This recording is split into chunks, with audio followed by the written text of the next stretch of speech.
시청자 여러분 안녕하십니까? 김필재 TV입니다. 오늘은 사막에 그려진 거대한 그림, 나스카에 대한 이야기입니다. 페루 남부의 사막 표면에는 세계에서 가장 인상적인 정체불명의 그림이 그려져 있습니다. 대체 이것은 무엇일까? 누가, 언제, 어떤 이유로 이것을 그린 것일까? 태평양과 안데스 산맥 사이에 끼인 520제곱킬로미터에 이르는 광대한 사막 표면에는 수백 개의 직선과 거대한 기하학적 문양 혹은 동물의 형상을 한 그림이 그려져 있습니다. 그 대부분이 나스카라는 마을 부근에 여송연 빛깔을 한 사막의 대지 위에 있는 탓에 나스카의 지상회화라 불리고 있습니다. 모래와 점토와 방해석으로 이루어진 밝은 황색의 이 대지에는 1만 년가량 비다운 비가 내린 적이 거의 없습니다. 지금도 이 위를 누군가가 걸어간다면 그 발자국이 수년간 지워지지 않고 그대로 있을 것입니다. 이 황색의 대지는 표면을 덮은 붉은빛의 가느다란 바위 조각이 풍화로 검어져서 전체가 여송연빛이 되었습니다. 16세기와 17세기의 스페인 연대기 작가가 쓴 몇 가지 기록을 제외하면 나스카의 그림은 지금으로부터 50여 년 전까지 전혀 사람들에게 알려지지 않았었습니다. 페루의 고고학 창시자 프리오텔로와 그 두 명의 친구가 1926년에 처음으로 이것을 기록했으며 1930년대 초에는 민간 항공기 조종사들에게 눈에 익은 이정표가 되었습니다. 그러나 이것이 세계적으로 주목을 끌게 된 것은 1941년 미국의 고고학자 폴 코소크 부부가 이곳을 방문하고 나서였습니다. 나스카의 직선이나 도형은 표면을 긁어서 그 아래에 황색 지면을 노출시킨 것입니다. 이 일대에는 쟁기를 끌 만한 가축이 없으므로 아마도 손으로 그렸을 것으로 추측됩니다. 무수한 선은 폭도 길이도 제각각으로 그 가운데 몇몇 개는 8km 이상이 되며 가장 긴 것은 65km나 됩니다. 사방팔방으로 제각각 뻗어 있고 서로 교차하고 있는 것도 있습니다. 거대한 직사각형이나 삼각형, 마른 목골은 비행장의 활주로처럼 보입니다. 추상적인 도형이나 동물 형태를 한 도형 등은 직선과는 무관하게 서로 뒤섞여 그려져 있습니다. 구체적인 그림으로는 거미, 새, 원숭이, 고래, 뱀, 도마뱀 등의 동물을 비롯해 꽃이나 후광을 단 인물 등도 있습니다. 이들 중 몇 개는 축구장 절반 크기만한 것도 있습니다. 예를 들어 도마뱀 그림은 길이가 180m나 됩니다. 새 그림은 18개이며 몇 가지는 길이가 25m 정도인데 그 중에는 275m에 달하는 그림도 있습니다. 이 사막에서는 수천 조각의 독이 파편들이 발견되고 있습니다. 또한 유럽에서 흔히 볼 수 있는 캐른과 같은 돌을 쌓아올린 장소가 이곳저곳에서 발견되고 있습니다. 이들 근처에는 종종 나무 막대기를 끼워 넣은 흔적이 있는데 이는 그림을 그릴 때 가늠을 하기 위해 사용된 것으로 여겨집니다. 그 중에는 돌을 쌓아올린 위에 동물을 제물로 바친 흔적이 남아있는 것도 있습니다. 그렇다면 그림을 그린 것은 누구이며 언제 그렸을까? 나스카의 그림을 조사해보면 선이 겹쳐진 상태를 볼 때 동물 그림이나 도형이 직선보다 먼저 그려졌음을 알 수 있습니다. 즉, 나스카의 그림은 맨 처음 동물이나 도형이 그려졌으며 다음 단계에 직선이 그려졌다는 것입니다. 하지만 어느 것이든 나스카 인디언들에 의해 그려진 것이 분명합니다. 그려진 시기는 기원전 500년부터 서기 500년에 이르기까지 약 1000년간입니다. 나스카 인디언들은 잉카족 이전에 거의 페루 전역에서 살았던 사람들입니다. 그들은 완전히 맥이 끊기고 말았으며 문자 기록도 남기지 않고 있습니다. 또한 농업으로 생계를 꾸렸으며 자연과 모든 생물들에게 경의를 품었던 사람들이었습니다. 도기에 그려진 그림을 통해 볼 때 행복하고 한가롭게 살았음을 엿볼 수 있습니다. 나스카족에 관한 거의 대부분의 지식은 그들의 무덤 발굴을 통해 얻어졌습니다.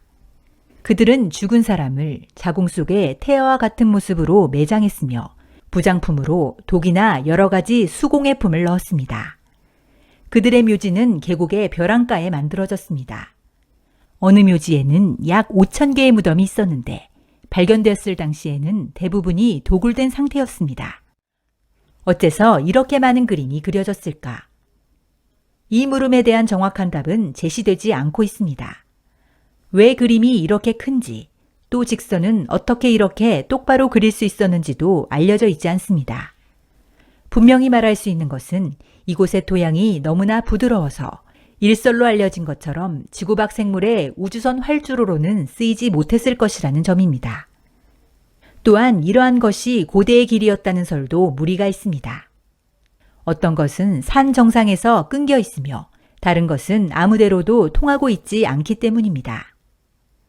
앞서 말한 폴 코소크 박사에 따르면 이러한 것들은 지구 최대의 천문책이라고 합니다. 이는 천문역으로서 고안되었으며 실용화되었다는 것입니다. 현지에 머물면서 1940년대부터 연구해온 독일의 여성 천문학자 겸 수학자인 마리아 라이에 박사도 이 설에 동의하고 있습니다. 라이에 박사에 따르면 직선은 천체, 즉 태양과 달, 행성과 별의 위치를 예언하는 것으로 씨를 뿌리는 시기, 강에 물이 차는 시기, 곡물의 수확 시기 등을 정확하게 알기 위해 쓰여졌다고 합니다. 그러한 것들은 하지나 동지, 춘분이나 추분, 일식이나 월식을 예언하는 것이기도 했습니다. 그러나 미국의 천문학자 제럴드 호킹스가 1968년에 컴퓨터를 사용하여 세밀하게 조사한 결과는 라이에 박사의 설을 부정하는 것이었습니다. 이에 대해 그녀는 통계 데이터가 충분하지 않았기 때문이라고 반박했습니다. 다른 연구자들로부터는 보다 종교적인 의미를 찾아내려는 설이 제기되고 있습니다. 페루의 역사가 한스 호르크하이머, 영국의 영화 제작자 겸 작가인 토미 모리슨 등이 그러합니다. 그들의 주장에 따르면 각각의 선의 덩어리는 한 가족 혹은 가까운 혈연 몇 가족의 소유물로서 그들의 손길에 의해 늘 말끔히 보존되고 있었습니다. 그들은 그 곁에서 조상을 숭배하는 제사를 올렸습니다. 돌이 쌓여 있는 장소나 샘이 있는 장소, 특별히 성스러운 곳으로 여겨진 장소에서는 분명 이러한 제사가 행해졌습니다. 한편 장대한 직선이나 커다란 직사각형, 사다리꼴 형태는 나스카족 전체에 속하며 전체의 제사에 쓰였다고 합니다.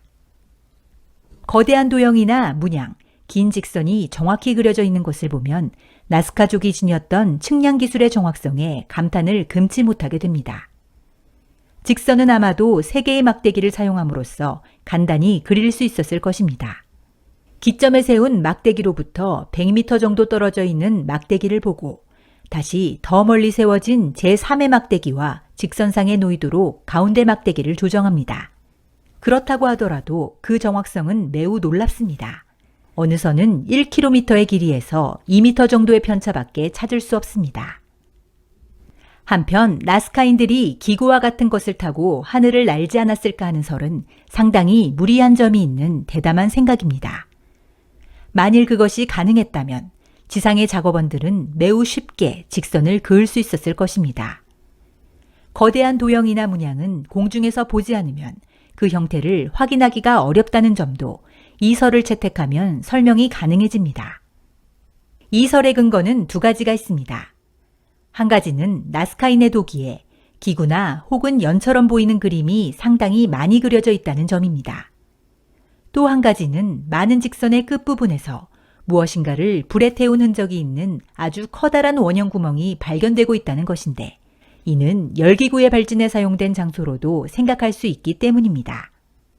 페루에 머물고 있는 미국인 빌 스폴러는 이 설을 실제로 증명하기 위해 나스카인이 구할 수 있을 거라 여겨지는 재료와 그들이 구사할 수 있었을 듯한 기술만을 이용해 기구를 만들었습니다.